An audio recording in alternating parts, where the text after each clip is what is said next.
Evangelho de Mateus, capítulo de número 20. Hoje nós vamos ler do versículo 29 até o versículo de número 34. Evangelho de Mateus, capítulo 20, a partir do versículo 29. Todos acharam? Vamos ler. O texto diz assim: Ao saírem de Jericó, uma grande multidão seguiu Jesus. 2 cegos estavam sentados à beira do caminho e, quando ouviram falar que Jesus estava passando, puseram-se a gritar: Senhor, filho de Davi, tem misericórdia de nós. A multidão os repreendeu para que ficassem quietos, mas eles gritavam ainda mais: Senhor, filho de Davi, tem misericórdia de nós. Jesus, parando, chamou-os e perguntou-lhes: O que vocês querem que eu faça? Responderam eles: Senhor, queremos que se abram os nossos olhos. Jesus teve compaixão deles e tocou nos olhos deles. Imediatamente, eles recuperaram a visão e o seguiram. Vamos orar? Senhor, essa é a tua palavra, nós nos colocamos aqui em tua presença nessa hora, pedindo ao Senhor da tua graça, direção, favor sobre as nossas vidas, para que em nome de Jesus nós sejamos fortalecidos aqui nessa noite. Possamos ser cheios da tua presença, levados a compreender a tua palavra, a tua santa vontade, para que possamos viver lá fora aquilo que o Senhor espera de nós. Pai, fala conosco individualmente, mas nos fala também coletivamente, nos guiando como igreja do Senhor. Nos leva, Senhor, à compreensão, ao discernimento, tira de nós todo empecilho e toda barreira da tua palavra. Senhor, em nome de Jesus, nós oramos e repreendemos tudo que não presta, que não vem do Senhor. Todo pensamento ruim, todo medo, apreensão, ansiedade, dor, e toda preocupação com as coisas lá fora, nós oramos e repreendemos esse lugar das nossas vidas e das nossas mentes aqui nessa noite. Pedimos ao Senhor, nessa noite mais uma vez, apenas a tua palavra e o teu Santo Espírito tem um lugar para agir e reinar no meio de nós. Amém e amém. Bom, meus irmãos, no último culto nós vimos que nós chegamos aí no Evangelho de Mateus a um ponto crucial na história do ministério terreno do nosso Senhor Jesus. Jesus iniciou agora a sua marcha rumo a Jerusalém. E é muito interessante a compreensão acerca disso, e talvez você lembre que lá no ano passado, dezembro do ano passado, quando nós iniciamos a exposição do Evangelho de Mateus, nós falamos que Mateus escreve um evangelho direcionado aos judeus, né? Talvez mais especificamente aos irmãos da igreja da Antioquia. E por conta disso, Mateus se dedica a demonstrar que Jesus é então o Messias enviado de Deus. Talvez por conta disso, Mateus seja justamente, dentre os evangelistas, aquele que mais vai se dedicar, dentre os evangelhos sinóticos, aquele que mais vai se dedicar a descrever, então, esse último tempo de Jesus, desde a sua ida até Jerusalém, até aquela semana que ele vai passar por lá, e depois a sua morte e a sua ressurreição.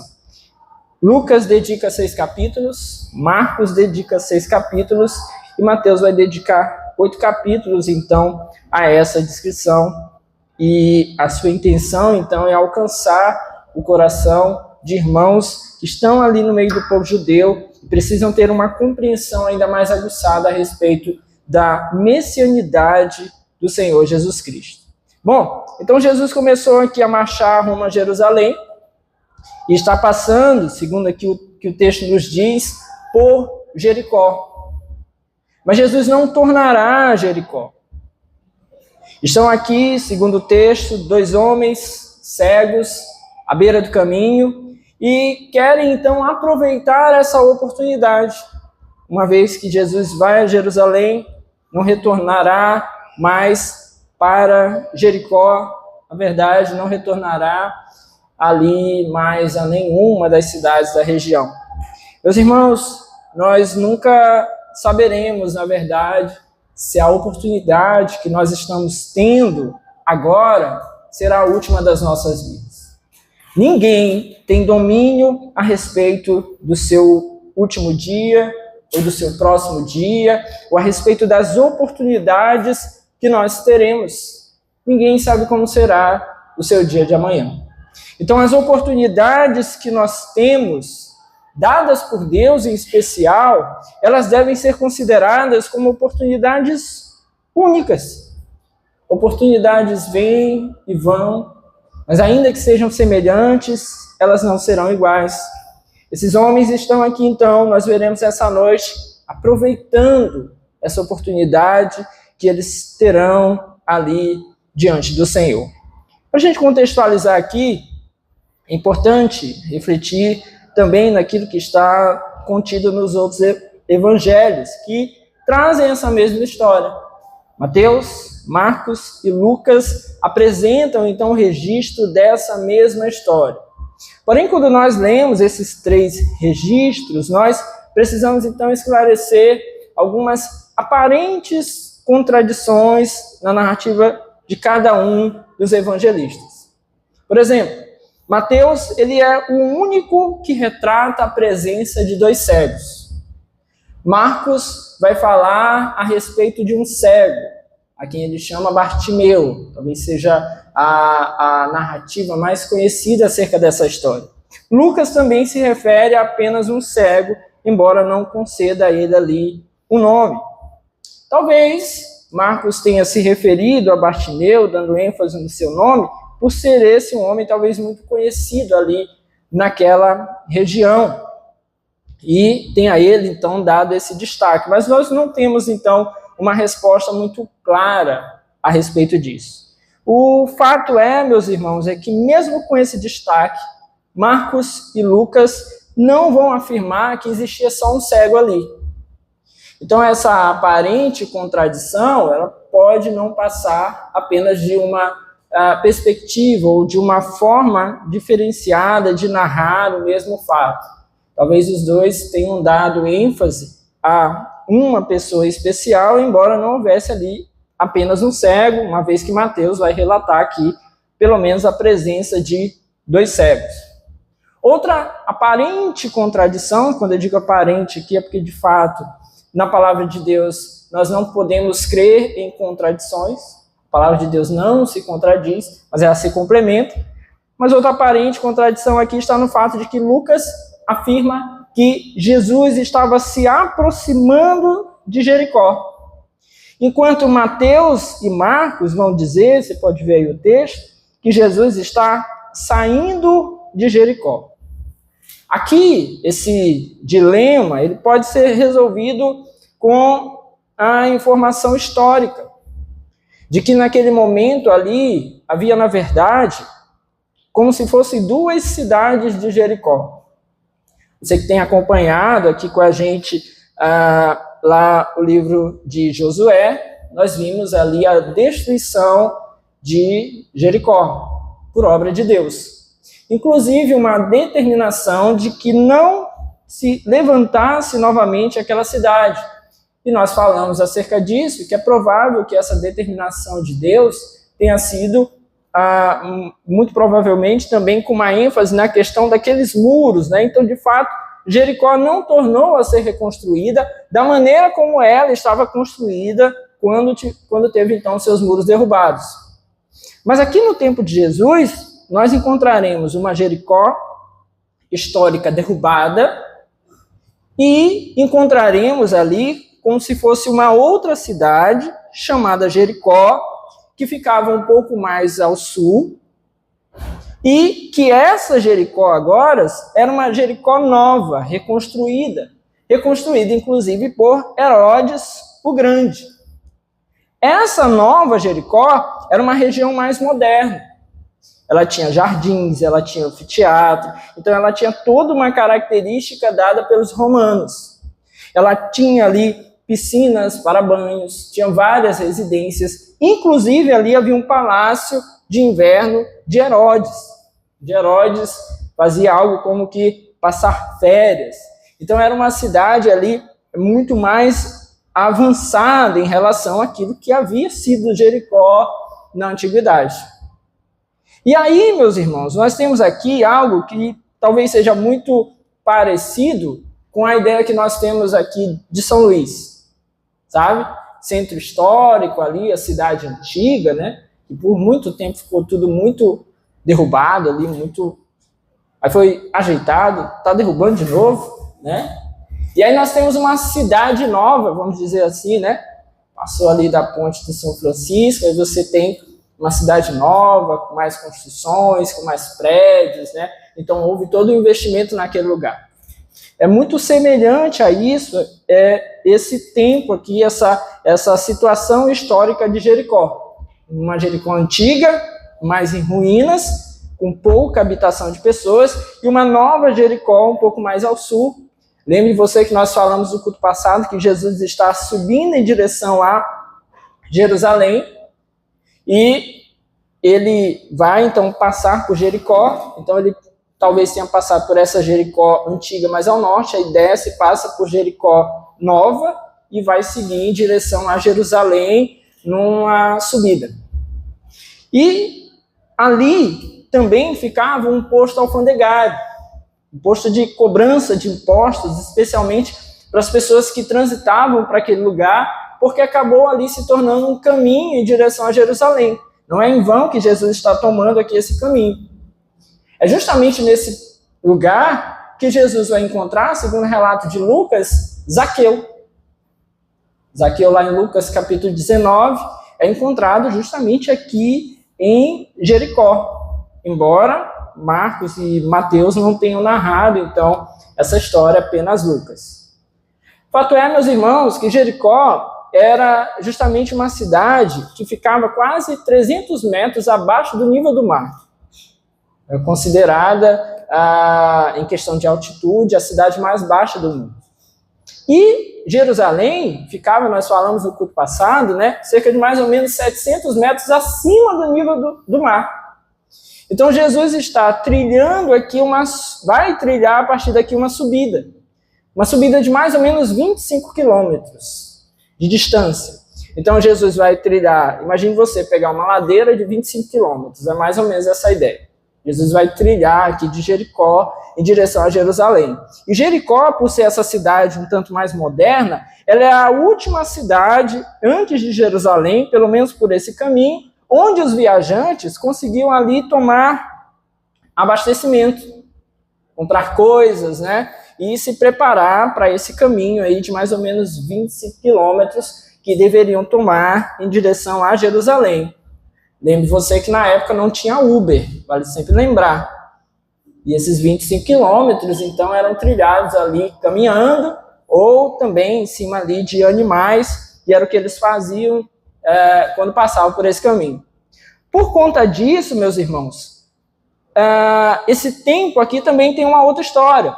É o período da Páscoa. Já está aqui dentro do período da celebração da Páscoa.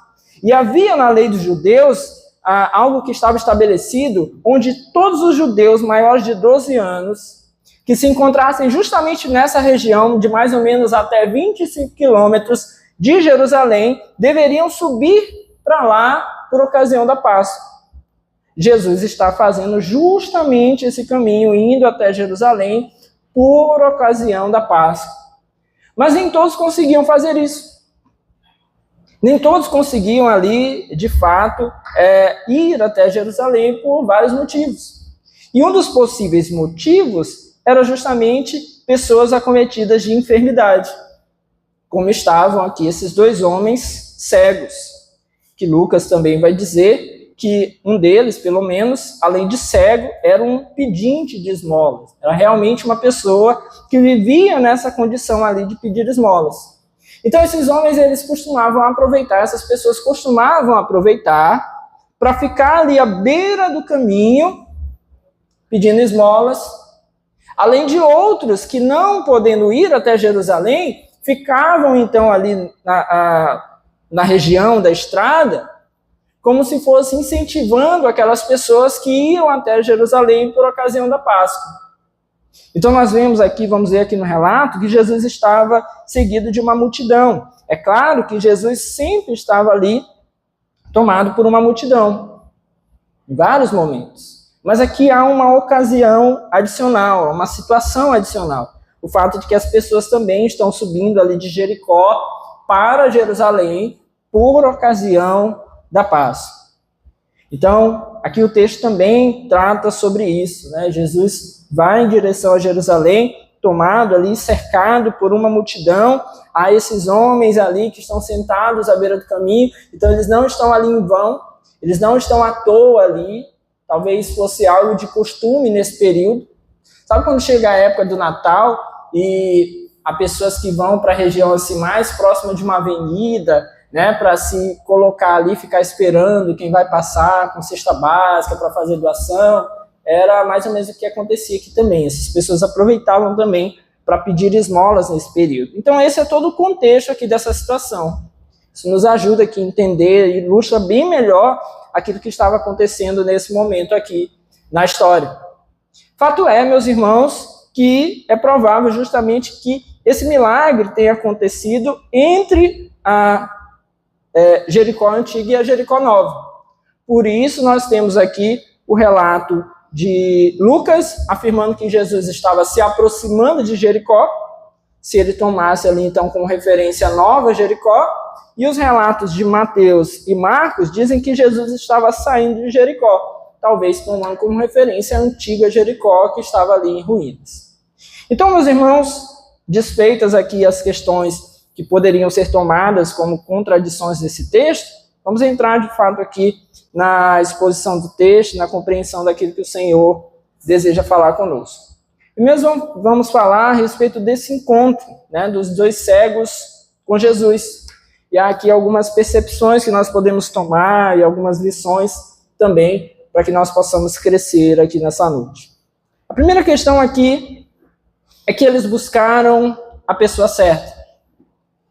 Aqueles homens, embora fossem cegos fisicamente, enxergaram mais do que os sacerdotes, enxergaram mais do que os escribas, enxergaram mais do que os fariseus.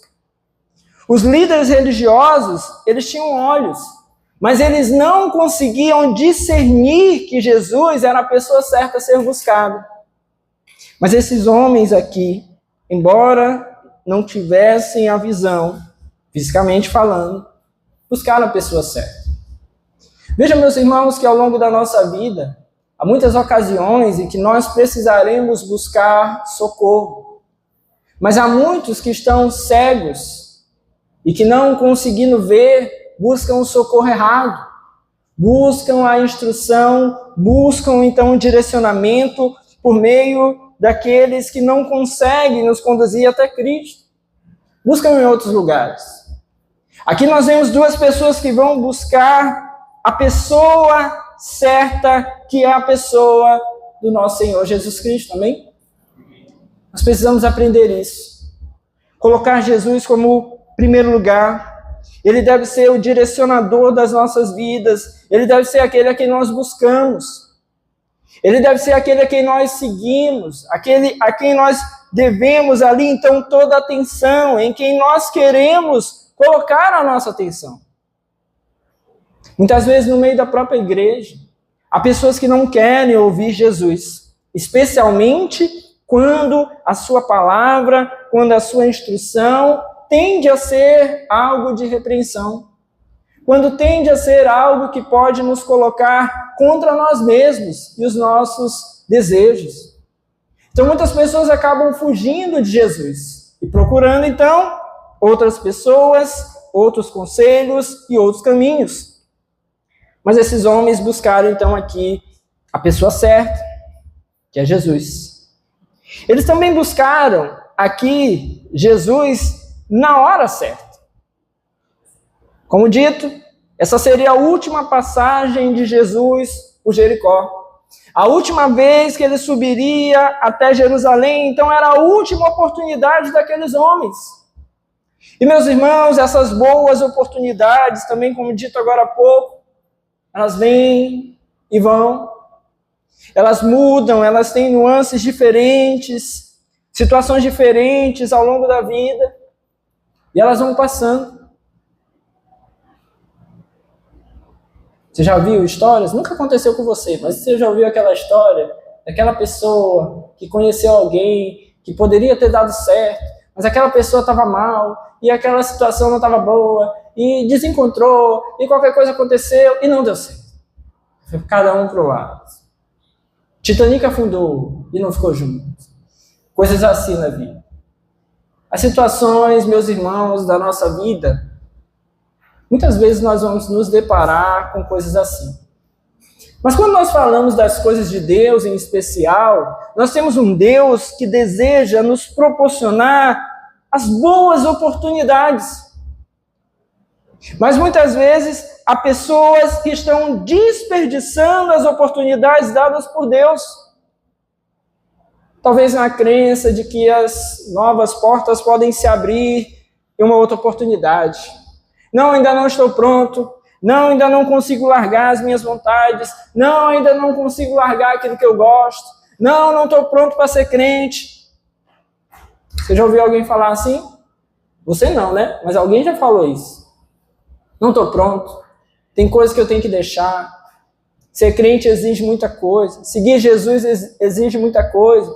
Então muitas pessoas vão deixando, mas meus irmãos, esses homens buscaram Jesus na hora certa. Eles aproveitaram a oportunidade, eles não desperdiçaram que Jesus estava passando por ali. Porque de fato eles não teriam uma outra chance. Veja também que não é dito que as coisas vão acontecer assim. Então nós partimos para a percepção que de fato as coisas de Deus devem ser amadas, abraçadas e vividas no hoje. Porque não cabe a nós o amanhã. A leitura da Bíblia, hoje. A oração, hoje. O ir à igreja é hoje.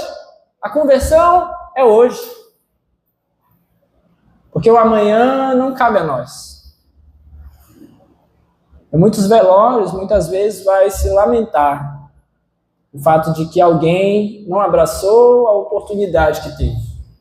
Portanto, meus irmãos, nós temos que aproveitar as oportunidades e buscar Jesus na hora certa. E a hora certa de buscar Jesus é sempre o hoje. Mas nós vemos aqui também que eles reconheceram Jesus como Senhor, Filho de Davi.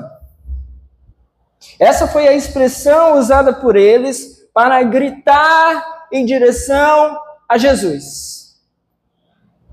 Perceba que essa expressão aqui é uma expressão de quem reconhece Jesus como o Messias enviado de Deus.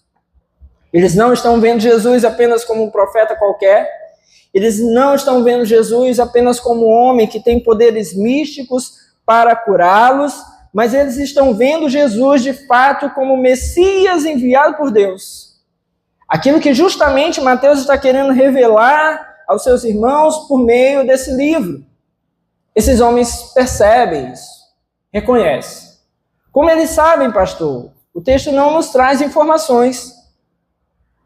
Talvez Jesus já tivesse passado outra vez por aquele lugar, ou as histórias tivessem chegado até eles, alguém vinha falando de Jesus para eles, ou simplesmente a história vem, né? Jesus vem chegando à cidade, e a história vem, e as pessoas vêm falando, e eles creram muito rápido. Nós não sabemos. Todas essas são possibilidades válidas. Assim nós vemos, por exemplo, pessoas que se convertem depois de muita insistência. Nós vemos pessoas que se convertem depois de alguém estar ali pregando para eles, tendo todo um trabalho de ensino, de instrução, mas há outros que vão se converter muito rápido. Ao se deparar com Jesus, ao se deparar ali um momento com Cristo, a sua conversão chega de uma maneira arrebatadora. Tudo isso pode acontecer. Certamente aqui nesse lugar, essa noite, há todos esses tipos de histórias. Mas, meus irmãos, fato é que, independente disso, eles fizeram o que deveria ser feito. Reconheceram Jesus como filho de Davi e como Senhor. Reconheceram Jesus, então, como aquele que tinha todo o poder. Enquanto muitos já haviam testemunhado os milagres de Jesus, mas ainda estavam cegos, esses homens aqui, cegos fisicamente, ainda não tinham vivido o milagre de Jesus, mas compreendiam que esse Jesus tinha poder e autoridade para lhes dar visão, para transformar a sua vida, para mudar a sua história. Então eles conseguem perceber e reconhecem Cristo dessa maneira. Assim eles fazem. Senhor, Filho de Davi. Ao longo da história, meus irmãos, muitos homens, mulheres, olharam para Jesus da maneira errada. Ao longo da história, muitos falaram acerca de Cristo da maneira errada. Alguns o viram apenas como uma figura histórica. Outros olharam para Jesus e o perceberam apenas como alguém que foi um profeta, um grande profeta. Alguns olharam para a pessoa de Jesus e apenas disseram que ele era um homem que tinha uma grande influência. Outros olharam para Jesus e disseram, Jesus é o maior psicólogo que já existiu. Outros disseram, não, Jesus é o maior líder que já existiu. Outros olharam para Jesus e desconheceram a pessoa de Cristo. Mas o fato é, meus irmãos, que Jesus é e continua sendo o Filho de Deus, e assim deve ser reconhecido. Essa é a melhor forma de nós vermos Jesus. Senhor, Filho de Davi. Que essa expressão aqui que carrega esse sentido da messianidade de Jesus. Bom, eles buscaram a pessoa certa, eles buscaram Jesus na hora certa, eles reconheceram Jesus como o Senhor, Filho de Davi, mas eles também buscaram Jesus com perseverança. Eles estavam determinados a falar ali então com a única pessoa que os poderia ajudar. A multidão então tentou calar a voz dos cegos, mas eles clamavam cada vez mais alto. Veja o versículo 31. A multidão os repreendeu para que ficassem quietos, mas eles gritavam ainda mais, Senhor, Filho de Davi, tem misericórdia de nós. Eles estavam ali buscando com insistência, com perseverança. É interessante aqui que a própria multidão que seguia Jesus são os agora encarregados de tentar calar a voz daqueles homens. Que, diga-se de passagem, meus irmãos, talvez fosse a única coisa que eles tinham. Eram cegos, provavelmente sem condições, segundo o relato de Lucas. Estavam ali realmente como quem pedia esmolas, pedia ajuda. Provavelmente, então, por conta de tudo isso, deixados à margem da sociedade, não tinham nenhuma influência para, de alguma forma, tentar, ainda que não conseguissem, mas tentar requisitar ali a presença de Jesus. Então, a única coisa que eles tinham era a sua voz. E as próprias pessoas que seguem Jesus, uma multidão ali que segue Jesus, tenta então agora calar a voz desses homens. Talvez porque pensavam que Jesus estaria ocupado demais para dar atenção àquelas pessoas. Veja então que, embora toda uma multidão tente atrapalhar isso, aqui cai por terra uma máxima, muitas vezes colocada aí, e por isso é tão importante a gente focar na palavra de Deus e não naquilo que os homens dizem. Aquela máxima de que a voz do povo é a voz de Deus. Aqui o povo quer calar aqueles que querem, com o coração entregue, buscar Jesus. Então, nem sempre aquilo que o povo diz é aquilo que Deus está dizendo. Esses homens estão tentando ali calar esses homens, tirá-los ali, esses homens que estão à beira do caminho, necessitados ali da graça do Senhor. Mas mesmo assim os cegos não desistiram de clamar, eles estão insistindo, eles estão ali resistindo àqueles que querem parar, porque eles estão cientes das suas necessidades. Eles estão cientes de que apenas Jesus poderia libertá-los do seu sofrimento. Então eles insistem em ir até Jesus, em gritar por Jesus. Meus irmãos, esse desejo insistente pelo Senhor deve estar presente na nossa vida, amém? Deve estar presente, essa busca incessante. Talvez essa seja a grande marca daqueles que realmente amam o Senhor. Eles insistem, eles persistem, eles seguem buscando Cristo. Eles seguem clamando pelo Senhor, porque confiam nele e somente nele. Há muitas pessoas que vão querer demonstrar um certo interesse pelo Senhor, mas nas primeiras dificuldades, nas primeiras resistências, já vão se afastar, já vão deixar de lado, vão diminuir o tom da sua voz e até se calar. Deixarão que Jesus vá adiante. Mas aqueles que creem verdadeiramente, buscam o Senhor insistentemente, buscam ao Senhor no seu tempo de aflição, buscam ao Senhor na sua dor, buscam ao Senhor para a sua vida. Quer olhar que alguém realmente ama o Senhor? Veja o quanto essa pessoa insiste na presença dele. Veja o quanto essa pessoa deseja estar junto com ele. E aqui, meus irmãos, entra tudo. Entra a vida pessoal, a vida devocional, entra a vida com a igreja, tudo isso. A pessoa deseja estar com Cristo. Deseja, insiste e luta para vencer as barreiras para estar com Jesus. Aqui é um sinalizador muito bom de que alguém verdadeiramente ama Cristo e quer estar com Ele. Mas há mais coisas aqui. Esses homens buscaram Jesus de uma maneira persistente, mas não deixaram de ser humildes. Eles buscaram Jesus com humildade. Eles buscaram Jesus clamando: tem misericórdia de nós. Porque eles sabiam que eles não mereciam o favor de Deus. Então eles apelaram para a compaixão e a misericórdia de Jesus. Eles não pediram aqui justiça. Eles não reivindicaram seus direitos. Eles estão pedindo socorro, porque nós não temos quem nos ampare.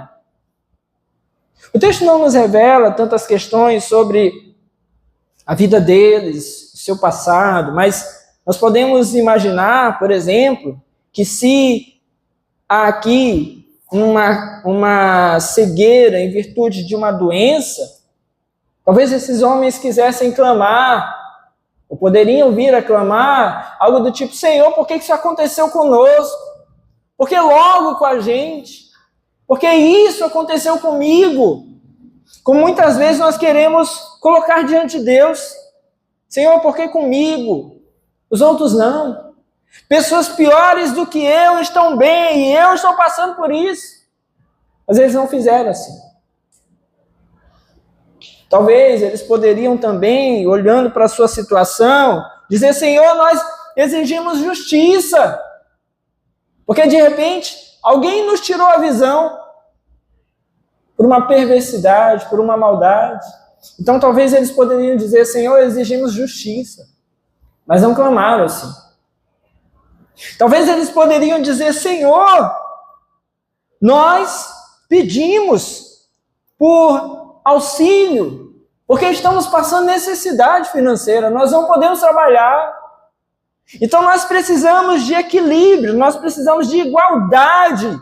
Senhor, dá igualdade, porque uns têm muito e nós temos pouco. Mas não é esse também o clamor deles. O clamor deles é: Senhor, Filho de Davi, tem misericórdia de nós. Eles entenderam, meus irmãos, que nós não merecemos. Eles entenderam que em tudo na nossa vida nós precisamos ter a consciência que a graça do Senhor deve nos alcançar, porque nós, em nossos próprios méritos, não merecemos nada. E eles compreenderam, então eles clamam por misericórdia, eles clamam por socorro, por compaixão do Senhor, aquele único que poderia lhes ajudar. Eles buscam Jesus também com objetividade. Veja o versículo 32, desculpa. Jesus parando, chamou e lhes perguntou: o que vocês querem que eu faça? E responderam eles: Senhor, queremos que se abram os nossos olhos. Eles sabiam exatamente do que eles precisavam. Veja que no texto anterior, nós lemos no domingo passado, que a mãe de Tiago e João recebeu uma pergunta bem semelhante. Jesus perguntou a ela, no versículo 21, o que você quer? Mas a resposta dela revelou um coração ambicioso, uma ambição pecaminosa do seu coração, o desejo pelos melhores lugares para os seus filhos. Mas aqueles homens não, eles não queriam esmolas. Esses cegos aqui, eles não querem proeminência, eles não querem os melhores lugares, eles querem a misericórdia do Senhor, e eles sabem muito bem como eles veriam essa misericórdia. Então eles dizem: Senhor, nós queremos que se abram os nossos olhos. Esses foram objetivos. Senhor, é disso que nós estamos precisando. Meus irmãos, nossas orações precisam levar ao Senhor clareza sobre a nossa vida. Senhor, eu tenho sofrido por isso. Eu preciso que o Senhor haja na minha vida. Como o Senhor vai agir? De acordo com a sua vontade. O Senhor quer tirar isso da minha vida? O Senhor quer resolver isso na minha mente? O Senhor quer tratar isso no meu coração? Trate. Mas o Senhor deseja me conceder, segundo a sua vontade? Conceda. Mas, Senhor, isso aqui tem me atrapalhado. Isso aqui tem me inquietado. Isso aqui tem me tirado noite de sono. Senhor, age em mim. Nós não estamos dizendo com isso, meus irmãos, que toda resposta de Deus será de uma maneira apressada. Mas que os nossos corações e a nossa mente precisam estar resolvidas acerca daquilo que realmente tem nos atrapalhado. Há muitas pessoas que não sabem, estão na teologia do Zeca Pagodinho. Deixa a vida me levar. Aí vão para um lado, vão para o outro, não sabem o que querem, não sabem o que esperam, não sabem onde vão chegar. Que é a outra teologia, do Lulu Santos, né? Eu vejo a vida passar. Aí vai deixando passar, e a vida vai passando, e os dias se vão, e você não sabe o que você quer, você não sabe o que você espera de Deus. E isso demonstra, meus irmãos, muitas vezes, o nosso desconhecimento acerca de Deus. Por quê? Porque vamos conhecendo a Deus, então sabemos o que Deus deseja para nós, sabemos o que a sua palavra diz. A gente vai tratando os nossos caminhos. Por exemplo, se Deus diz que algo é pecado, não insista, é pecado. Deixe isso de lado. Porque você vai chegar diante de Deus e vai dizer: Senhor, preciso que resolva isso aqui. O Senhor vai dizer: ora, você já sabe que isso é pecado. Você está insistindo em algo que você não vai ter. Às vezes nós queremos que o Senhor santifique os pecados. E Ele não vai fazer isso. Então, o nosso conhecimento de Deus vai nos dando direção. Há coisas que nós podemos pedir a Deus. Esses homens pediram cura. Podemos pedir a Deus cura? Podemos. Mas devemos ser humildes, como eles estão sendo. Devemos ir à pessoa certa, que é Ele. Devemos ir com os nossos corações entregues, persistentes na nossa fé.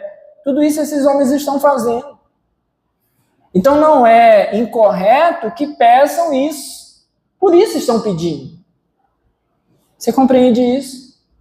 O seu conhecimento de Deus vai fazer com que você continue agora a sua vida e direcione a sua vida nos caminhos do Senhor e pedir a Deus não será um problema. Por isso que Tiago vai dizer que pedimos e não recebemos, porque pedimos para os nossos próprios desejos, pedimos mal. É o desconhecimento de Deus que faz isso. Mas esses homens vão até Jesus objetivos. Eles pedem algo que o Senhor pode dar, que Ele tem poder para dar. Embora fisicamente sejam cegos, espiritualmente aqui parece que não há cegueira neles. Meus irmãos, um parêntese aqui. Alguns tipos de cegueiras que são piores do que a cegueira física desses homens. Há aqueles que são cegos porque não querem ver. Têm olhos, mas não querem ver. O Senhor tem demonstrado, mas eles querem permanecer na sua cegueira. Há muitas pessoas assim. Pessoas que querem permanecer na sua cegueira. Pessoas que já ouviram a palavra. Pessoas que têm testemunhos do lado.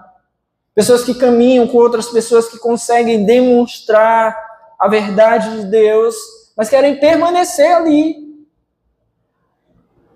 Isso é uma péssima cegueira.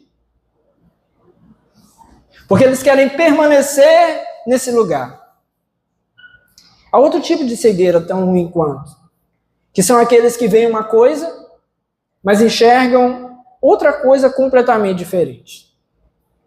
Que são aqueles que querem ver apenas aquilo que lhes agrada. Eles até escutam a palavra, até compreendem, têm capacidade de discernir aquilo que Deus está falando, mas querem ver segundo a sua vontade. Querem ver segundo aquilo que lhes agrada. Querem ver segundo os seus desejos. E assim fazem. Há muitas pessoas que estão pincelando dentro da palavra de Deus aquilo que podem ouvir ou não. Que é a teologia da caixinha de versículo. Tirou o versículo de manhã, me agrada. Ai, coisa maravilhosa pelo coração. Deixa eu postar no Instagram. Tirou outro dia. Eita, isso aqui não. Isso aqui eu não estou afim. Deixa eu tirar outro. Tem muita gente que vive assim, querendo escolher. Vem à igreja, escuta a palavra. Se a palavra é uma repreensão ao seu pecado, não quer ouvir. Entra por um ouvido e sai pelo outro. Mas se foi aquela palavra que estava esperando, que queria, que o fortaleceria, acaba recebendo aquilo ali de bom grado. Mas o Senhor precisa ser completo. Então essa cegueira daqueles que veem uma coisa, mas que enxergam outra, ela é danosa também. Mas ainda tem aqueles que enxergam a cegueira dos outros e não enxergam a sua própria cegueira. São aqueles que querem investigar a falha dos outros e não olham para si mesmo. Mas a gente tem que saber discernir isso aqui. Porque muita gente vai usar isso aqui também como um cego. E se alguém chegar para nós e disser assim, olha meu irmão, eu queria te orientar sobre isso. Tem uma repreensão sobre isso para você aqui. Te alerta. Te esperta. Tem muita gente que vai usar isso como uma defesa. Vai olhar para a sua vida. Vai olhar para os seus problemas. Nem vai refletir, nem vai pensar, nem vai tomar ali como algo de reflexão e vai olhar logo para o outro e vai dizer assim, mas a sua vida é assim, assim, assim. Está errado também. Mas de fato, meus irmãos, nós precisamos olhar para dentro de nós. Assim deve ser a vida do cristão. Nós olhamos para nós, analisamos a nossa vida e, porque devemos assim também contribuir com a igreja, vamos ajudar os outros também, esclarecendo, ensinando, repreendendo em amor. Tudo isso deve acontecer no meio da igreja. Mas não podemos ser esses cegos que olham apenas o outro e não olham para si. Então, meus irmãos, o que a palavra está nos demonstrando aqui é que talvez essa cegueira física desses homens não seja o maior problema. Porque aqui há algo em que o Senhor pode tratar, já tendo uma vez chegado no coração desses homens. Mas há muitos outros que andam com um tipo de cegueira, onde o coração endurece, onde a palavra não pode chegar, onde não há desejo pelo Senhor, há uma resistência em relação à palavra de Deus. E isso não pode acontecer. Esses homens estão se entregando. Nós vemos, por fim, o resultado do encontro desses cegos com Jesus. Versículo 34.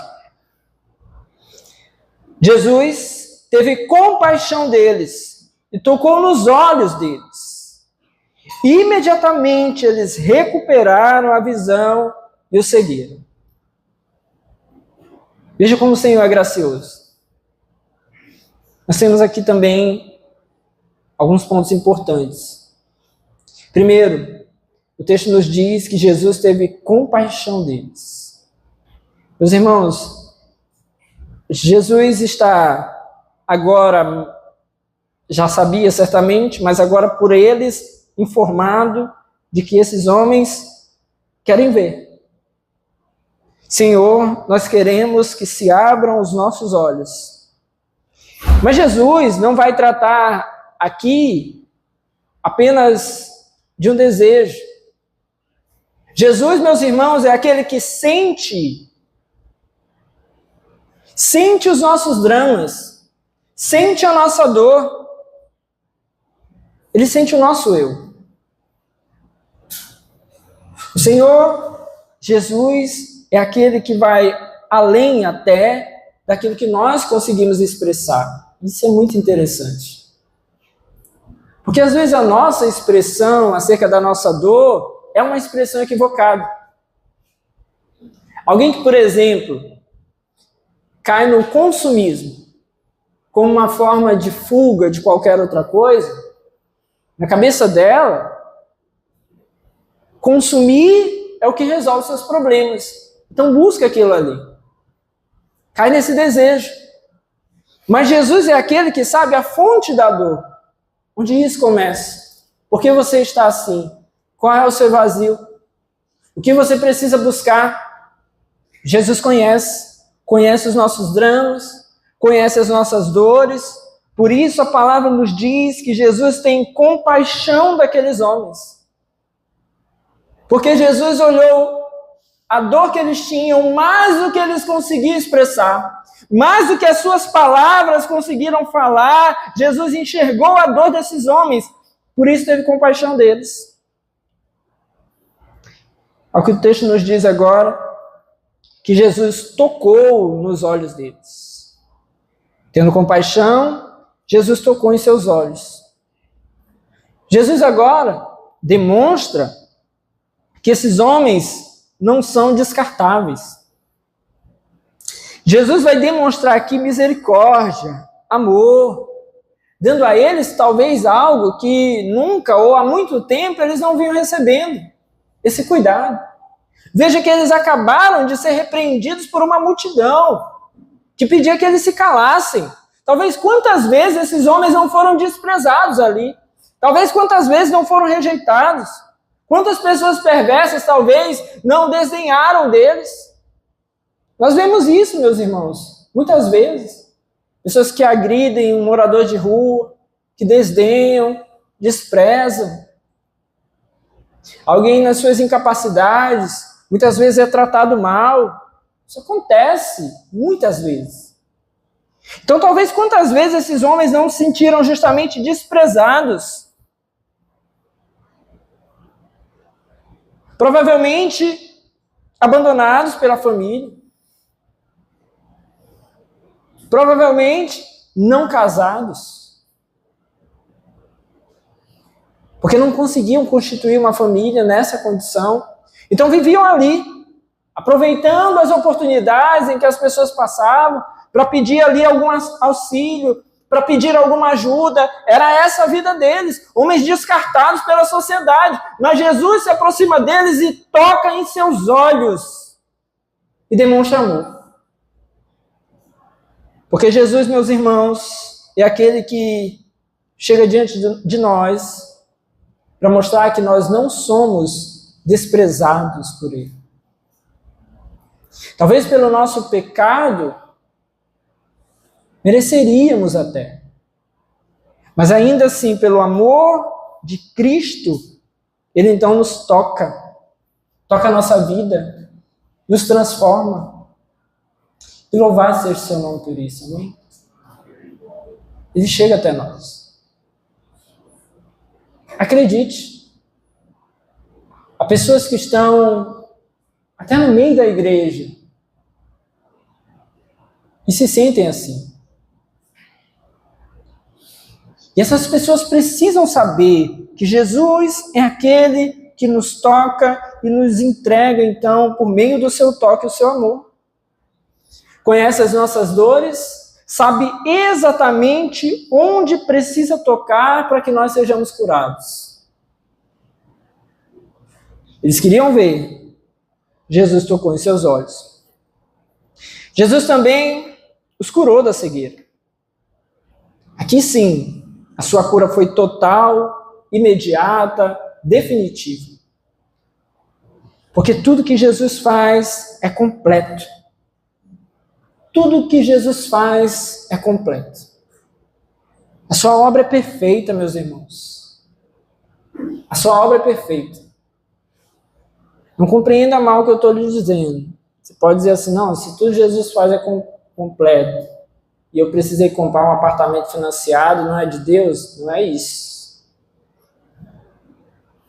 Você vai pagar 300 parcelas, mas o toque de Deus, o favor de Deus, a salvação, tudo é completo. Temos a nossa vida aqui, nós vamos viver, nós vamos trabalhar, nós vamos ter que nos dedicar, mas nada disso escapa do controle de Deus. O que nós não podemos é lidar com a ideia de um Deus parcial, que se preocupa com algumas áreas da nossa vida e com outras não. Com Deus que está na igreja, mas não está lá fora. Isso não existe, meus irmãos. O agir de Deus é completo. Assim ele age. Agiu aqui de maneira total, imediata e definitiva.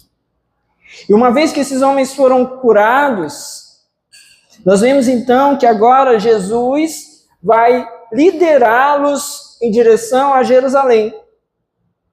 O texto conclui dizendo que eles imediatamente recuperaram a visão e o seguiram. Esses dois homens demonstraram agora aqui gratidão e uma verdadeira prova de conversão. Eles não queriam, de fato, somente a bênção. Eles queriam Jesus abençoador.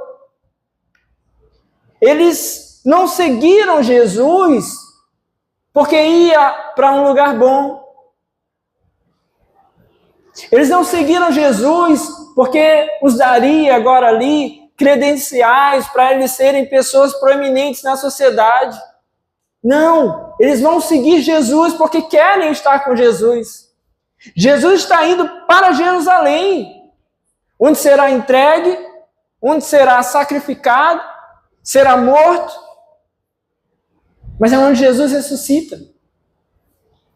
Mas eles estão indo e vão acompanhar Jesus em direção a isso, ao seu pior momento, humanamente falando.